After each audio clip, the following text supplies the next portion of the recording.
एक countdown show में आपका स्वागत है। और मैं चाह रहा हूँ कि आप इस प्रोसेस से ये जो मैं आप लोग के लिए डेली वीडियो लेके आता हूँ, इस वीडियो को मैक्सिमम यूज़ करो आप। और उम्मीद है कि आप बेनिफिटेड हो रहे होंगे। आज मेरा जो टॉपिक है वो ऐसा टॉपिक है कि सारे लोग इसके बारे में सोचते हो और सोचते नहीं हो, बट उम्मीद तो करते हो कि चलो आखिरी में कुछ मिरेकल हो जाएगा, कुछ जादू हो जाएगा। तो जरा देखते हैं, क्योंकि मैं खुद इस फील्ड से हूं। क्या मैंने अपने हजारों बच्चों में से किसी के साथ ऐसा जादू होते हुए देखा है? क्या मिरेकल्स होते हैं कि नहीं होते हैं? जब हम आईआईटी की तैयारी कर रहे होते हैं, जब नीट की तैयारी कर रहे होते हैं, जब यूपीएससी की तैयारी कर रहे होते हैं, तो पहला आंसर है मिरेकल नहीं होते। अगर बोले कोई हाँ या ना में बोलो तो मैं आंसर करूंगा नहीं होते। फिर कोई बोले थोड़ा और प्रिसाइज हो जाओ, देखो कहीं किसी का हुआ हो, तब मैं बोलूंगा हाँ होता है, लेकिन उस बच्चे के साथ होता है जो पहले से बहुत ज्यादा प्रिपेयर्ड है। A child who is about to score 650 marks in NEET, by the help of miracle he or she may reach at 700 marks. But a child who was capable of getting 250 marks, उसका miracle होके 600 आ जाए या even 500 आ जाए, it is seems impossible, just impossible. ऐसा miracle नहीं होता। ऐसे miracle की उम्मीद भी नहीं करनी चाहिए। तो एक बात तो आपने क्लियर कर लिया होगा इस वीडियो से। थोड़ा क्लियर बोलना सही रहता है। हर चीज ऐसी नहीं बोली जाती जो सबको सुनने में अच्छी ही लगे। हो सकता है कई लोगों को सुनने में बुरी लगे, कई लोग मिरेकल के उम्मीद में हो। लेकिन एक चीज मैंने देखी है जो सबके लिए इंपॉर्टेंट है। हार्ड वर्क कभी बेकार नहीं जाता। हार्ड वर्क कभी ज्यादा रिवॉर्डिंग हो सकता है, कभी कम रिवॉर्डिंग हो सकता है, बट रिवॉर्डिंग होता है। रिवॉर्ड की इंटेंसिटी ज्यादा कम हो सकती है, लेकिन बेकार नहीं जाता, ये फैक्ट है। और पेरेंट्स अगर वीडियो देख रहे हो तो वो जरूर अपने बच्चों को शेयर करें, क्योंकि पेरेंट्स की को बच्चा अपना सबसे ज्यादा पता होता है। अनफॉर्चुनेटली आजकल बच्चे इतने स्मार्ट हैं कि पेरेंट को जो पता होता है बच्चे उससे डिफरेंट होते हैं। ये मैंने देखा है, क्योंकि हमारे पास तो पेरेंट कहते हैं हमारा बच्चा ये है वो है, और रियलिटी में वो कुछ डिफरेंट हो जाता है। तो आज मैं हल्का सा क्रिटिक मोड में हूं, लेकिन ये क्रिटिक मोड है वो आपको अच्छा करने के लिए है। क्योंकि देखो, आप अगर ग्रो करोगे, फायदा उठाओगे, तभी तो मेरा पर्पस सॉल्व होगा। आप अगर अच्छा लाइफ में करोगे, कंपटीशन में निकलोगे और नीट क्रैक करोगे, जिसके लिए हम लोग पूरी बात करते हैं, ये तभी तो मेरा भला होगा। अगर मैंने कोई टिप दिया उससे आपका खराब हो गया तो भला क्या होगा? फिर तो बेकार है। अब आपके हाथ में क्या है? हार्ड वर्क तो मैं कह रहा हूं करो, बट हार्ड वर्क करें कैसे? कैसे हम कुछ ऐसा करें कि जीत के निकल के आए?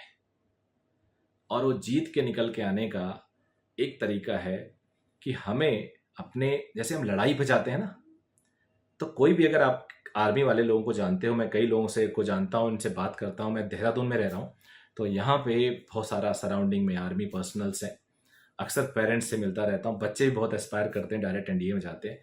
तो जीत जो होती है ना, वो जीत अगर आप सुनिश्चित करना चाहते हो, कंफर्म करना चाहते हो, तो आपको अपने एनिमी, दुश्मन के बारे में कंप्लीट पता होना चाहिए।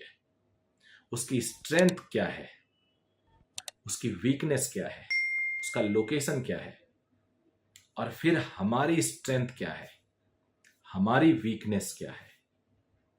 ये जब हो जाता है तो जो प्लानिंग बनाई जाती है उससे अगर अटैक करो तो आप जीत के निकल के आते हो। जो कॉम्पिटिटिव एग्जाम है वो क्या है? एक रेस ही तो है।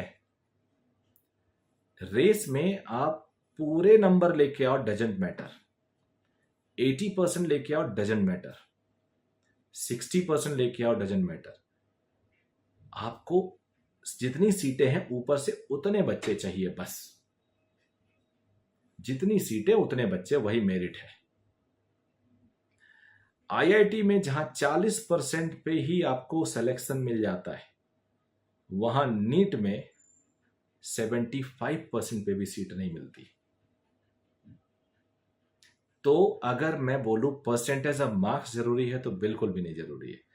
कॉम्पिटेटिव एक बहुत बड़ा रेस है, बहुत बड़ी लड़ाई है, जिसको टेक्निकली, स्ट्रेटजी के साथ, प्लानिंग के साथ हम जीतते हैं। हाँ, ये सबसे अच्छी बात है कि ये कोई जिंदगी मौत, हार जीत, ये वाली बात इसमें नहीं होती।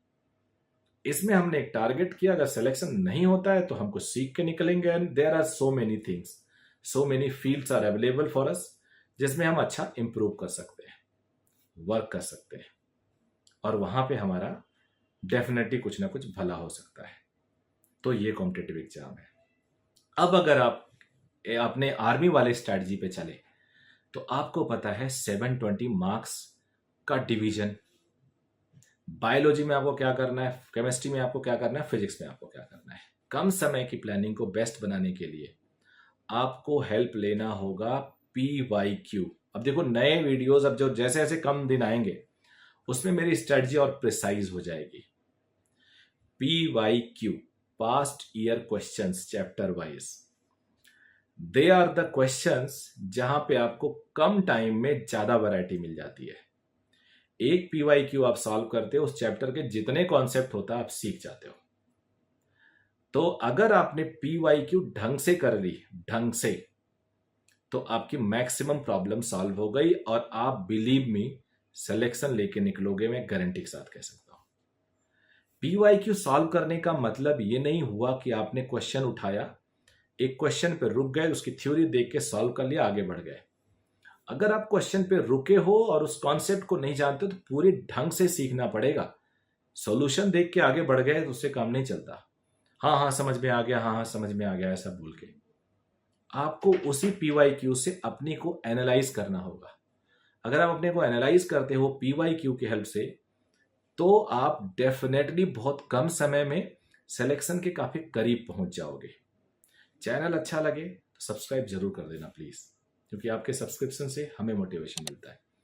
अगर कंटेंट अच्छा लगे तो लाइक जरूर करिए, कमेंट करिए, जिससे हमारा इंकरेजमेंट हो, हमें पता चले कि आप क्या देखना चाहते हो। अभी मैं अगले कुछ दिनों में बहुत प्रिसाइज प्लानिंग लेके आने वाला हूं, और वो प्रिसाइज प्लानिंग आपकी बहुत सारी हेल्प कर सकता है। सो बने रहिएगा। Thank you very much, bye.